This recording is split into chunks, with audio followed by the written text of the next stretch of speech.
The thing that followed them out of the Ouachita National Forest did not leave footprints. It left something worse. It left the exact same footprints they had already made. Rennick Olauer had been a wilderness safety consultant for 11 years, the kind of man who kept a laminated copy of the NAD-83 coordinate grid for the Kiamichi Wilderness Area folded inside the front pocket of his Osprey Atmos 65, who checked barometric pressure at 0600 and 1800 every day of any multi-night excursion, who had logged more than 600 nights outside, in conditions ranging from coastal fog near Astoria, Oregon, to wind chill events in the San Juan Mountains of Colorado in February. He was not a man who made errors of perception. He was not a man who frightened easily. He was not a man who, at the age of 38, had ever written anything in his trail journal beyond objective data: elevation gain, water source quality, wildlife sightings, weather notes. On the morning of September 14, 2019, at approximately 7:23 a.m., he wrote 3 words he had never written in 11 years. Something is wrong. He did not know, at that moment, what was wrong. He only knew it in the way a person knows a sentence is grammatically incorrect before they can explain why. Something in the rhythm of the morning was off. The light was the same. The temperature, 54 degrees Fahrenheit, was expected. The smell of the forest, that particular mixture of decomposing sassafras and the faint iron sweetness of the Kiamichi River, running roughly 400 meters to the northeast, was exactly as it had been the previous 2 mornings. But there was a quality to the silence that his body registered before his mind could. A flatness. The way a room sounds different when you realize the refrigerator has been off for hours and you hadn't noticed it running until it stopped. There were no birds. That is not unusual in itself. Birds go quiet for many reasons. A hawk passing overhead, a change in barometric pressure, a predator moving through the understory. Rennick knew this. He noted it in the journal, checked his watch, and went about breaking down camp. His companions were still in their tents. Thessaly Brandt, 29, a botanist from the University of Arkansas at Fayetteville, who had joined the trip to document late-season wildflower species along the Ouachita Trail between mile markers 47 and 63. And Cormac Wydell, 34, a documentary filmmaker working on a project about long-distance hiking culture, who had mentioned over freeze-dried pad thai the previous evening that he felt an unusual sense of being watched, which Rennick had attributed, without malice, to the fact that Cormac spent most of his waking hours behind a camera and had likely disrupted his own ambient awareness. The birds did not return. Rennick boiled water. He poured it into his mug. He waited 4 minutes for the instant coffee to reconstitute, which was 1 minute longer than necessary, but which he had done every morning for 11 years, because his first trail mentor, a woman named Osa Berquist, who had thru-hiked the PCT in 1994, had told him that patience in the morning was the only armor against bad decisions in the afternoon. He sipped the coffee. He listened. Nothing. No Carolina wrens.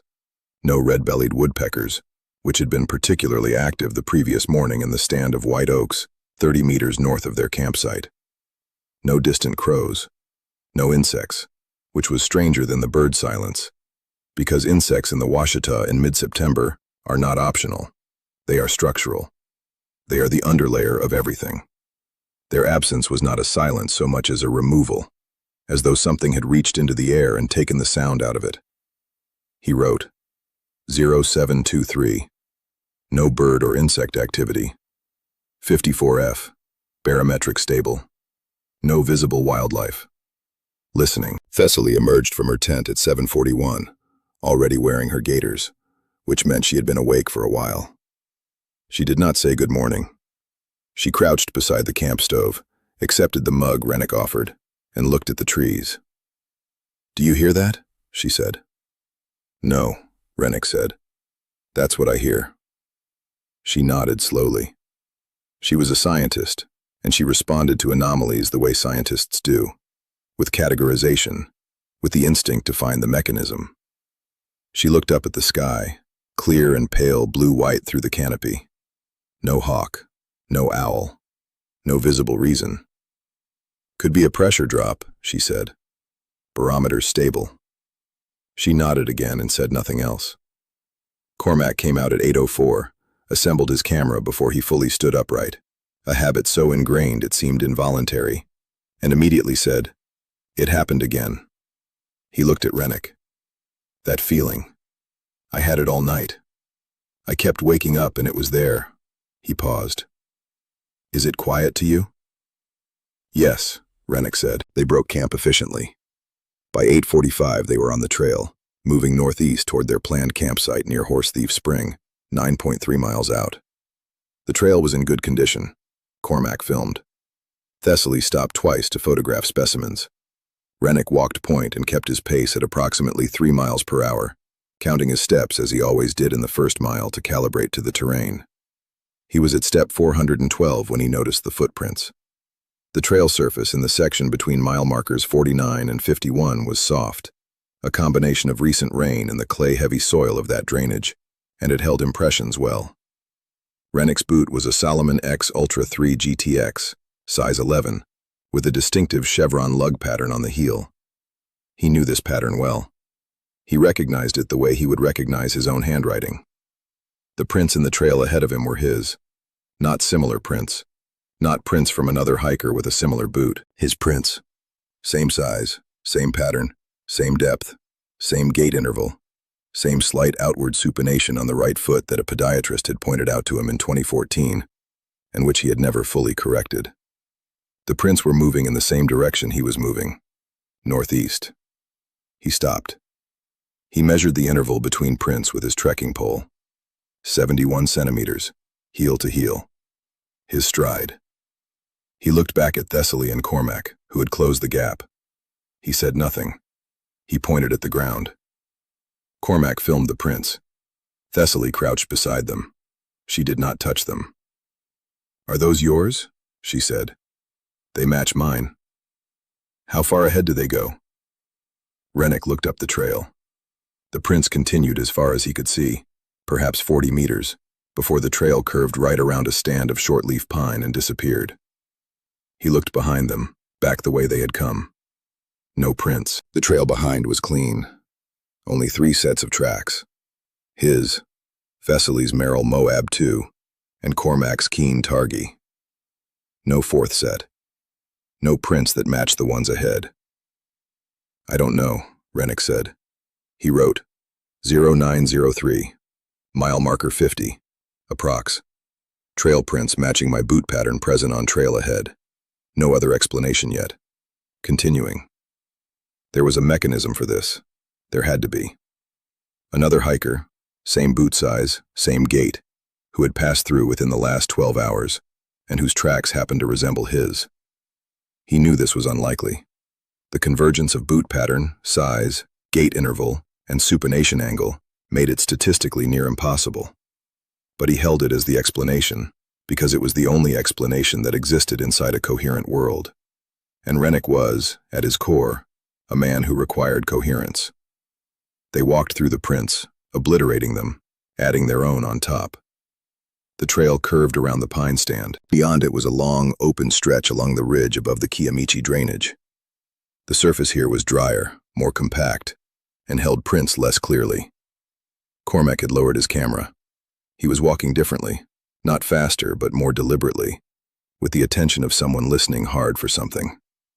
They stopped for water at 10:17, at a spring marked on Rennick's topo map as Vandersilt Branch, which was not an official trail name but was the name Åsa Bergqvist had written on the map she'd given him in 2008, and which he had never looked up and never questioned. The spring ran clear. They filtered and refilled.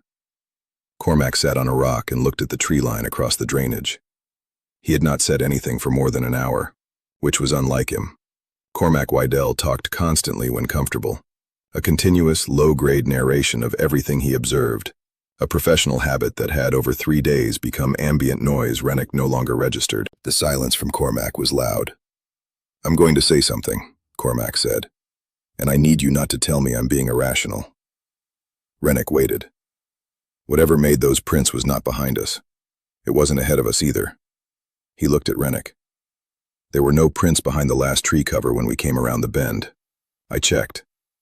But there were prints ahead of us from at least the tree cover back. Which means, don't, Thessaly said, which means something put them there while we were walking, while we were already on that section of trail. The insect absence pressed in around them at the spring. The water moved. Nothing else did. Rennick wrote, 10:17, Vandersilt Branch Spring. No further anomalous tracks since mile 50. Continuing to Horse Thief Spring. They reached the campsite at 2:54 p.m., 2 hours ahead of his estimate. He did not comment on this because the math was wrong, and he did not want to look at the math. They had not moved faster. He had tracked their pace. The distance was 9.3 miles, and they had covered it in 6 hours and 9 minutes, at an average pace that should have put them at their destination no earlier than 5:30 p.m. at best. He sat with the topo map for 11 minutes, trying to find the error, and could not find it. Horse Thief Spring was a good campsite, a flat bench above the spring on the north-facing slope of Kiamichi Mountain, sheltered from wind, with a clean water source and 2 large post oaks, whose canopy created a natural ceiling. Rennick had camped here 4 times previously. He knew the site. He knew, specifically, that the post oak on the eastern edge of the site had a lightning scar that ran from a height of approximately 8 meters down to a bifurcation point at roughly 2.5 meters, where the trunk split into 2 secondary trunks. He had photographed that scar in 2011 and again in 2015. It was distinctive. A deep, oxidized channel, dark against the gray bark, visible on the eastern face of the trunk. The scar was now on the west side of the tree. He stood in front of it for a long time. He walked around it. He walked around it again. He had a photograph on his phone, taken in 2015, in which the scar was clearly visible on the eastern side. The tree was the same tree. Same bifurcation, same height, same circumference, same companion trees. And yet, he did not show this to the others. He photographed the tree and sat down and did not write anything. Thessaly made dinner. Cormac filmed the spring in the low evening light. The birds returned, not gradually, the way they always returned after a disturbance, but all at once, a sudden resumption of sound, as though someone had turned a dial. Rennick sat with his back against the post oak and watched the tree line. At 8:43 p.m., in full dark, Cormac said he was going to check a composition at the eastern edge of camp, about 30 meters into the trees along the drainage, where he'd found an interesting root formation. He took his headlamp and his camera. He was gone for 4 minutes. When he came back, he was not filming. He sat down by the fire and put the camera down and looked at his hands. "Do you still have the coordinates we camped at last night?" he said. Rennick pulled up his GPS. 34.7204 degrees north, 94.9381 degrees west. Cormac nodded very slowly.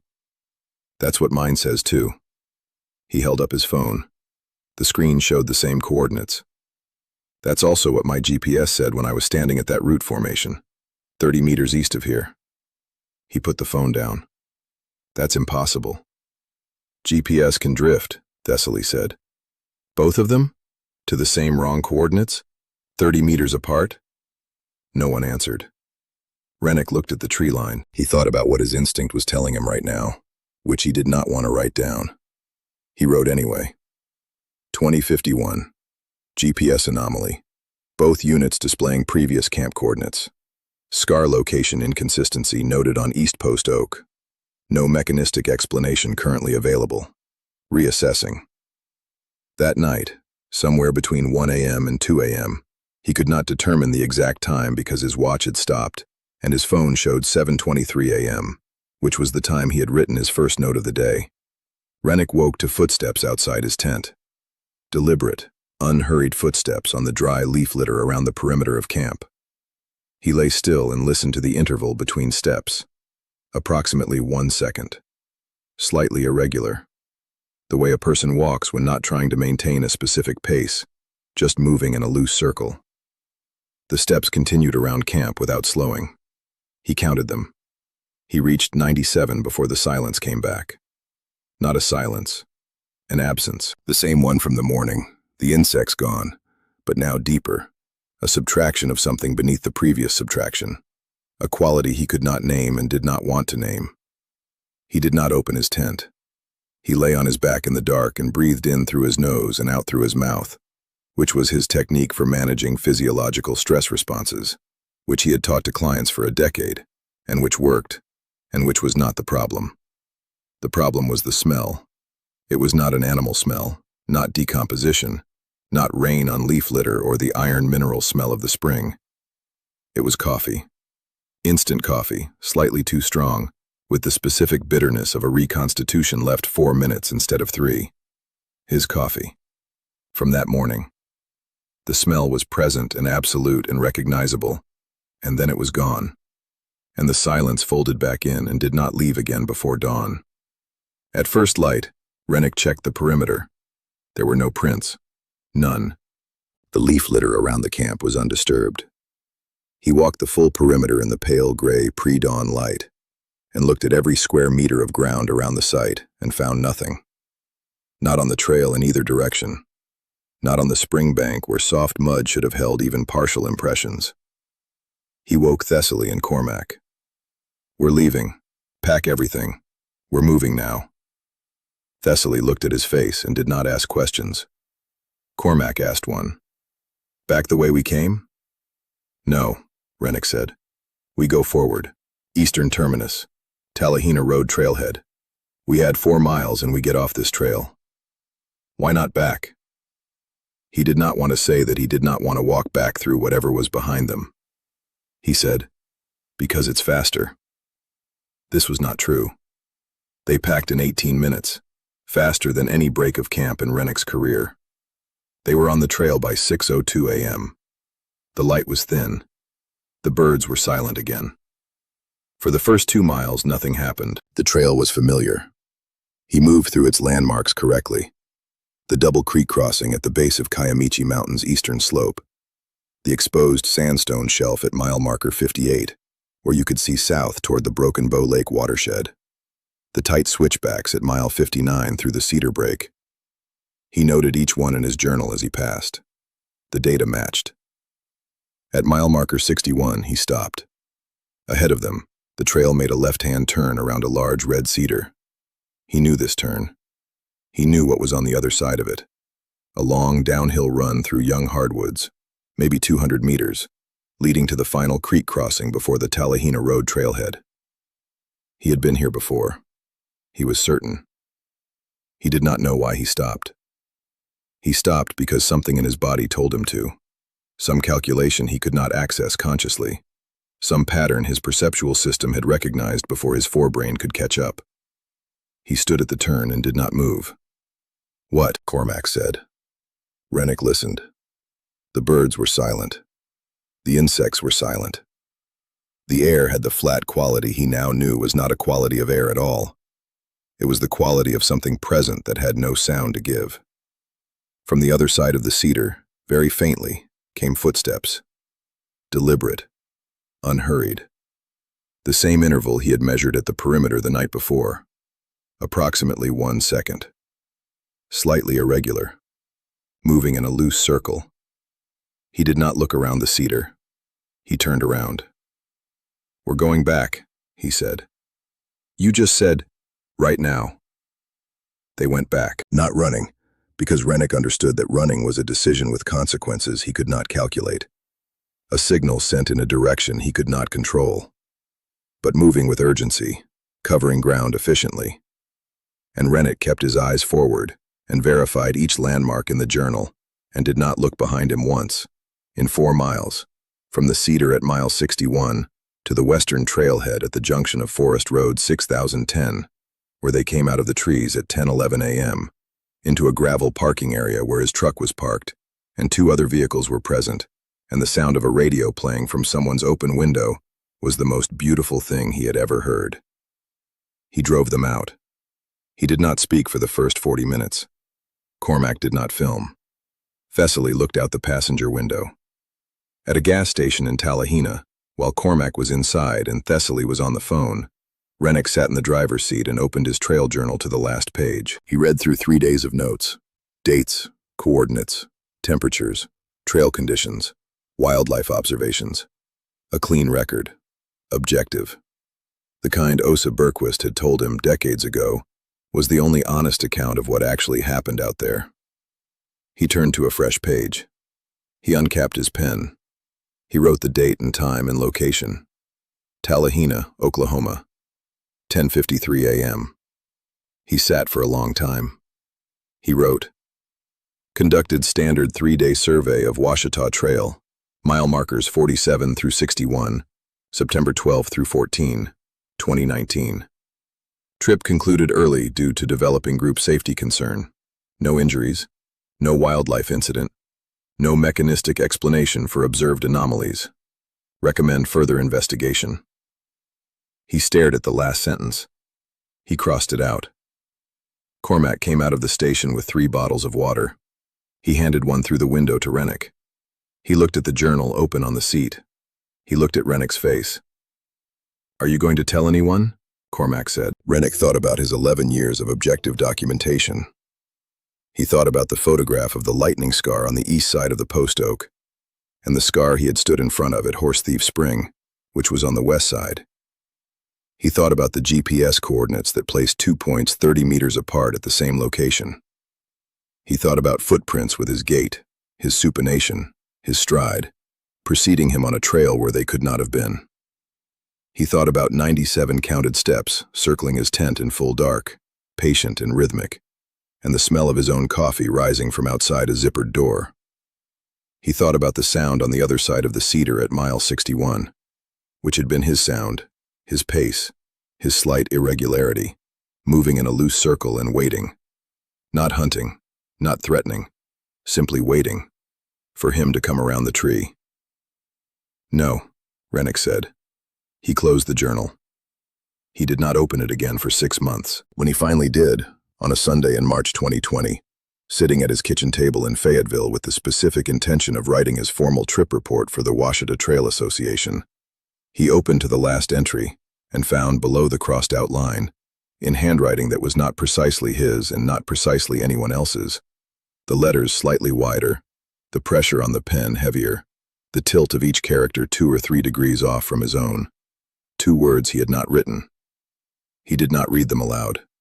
He closed the journal. He put it in a drawer. He never filed the trip report. If this account stayed with you, leave a like and subscribe. More stories like this one are waiting.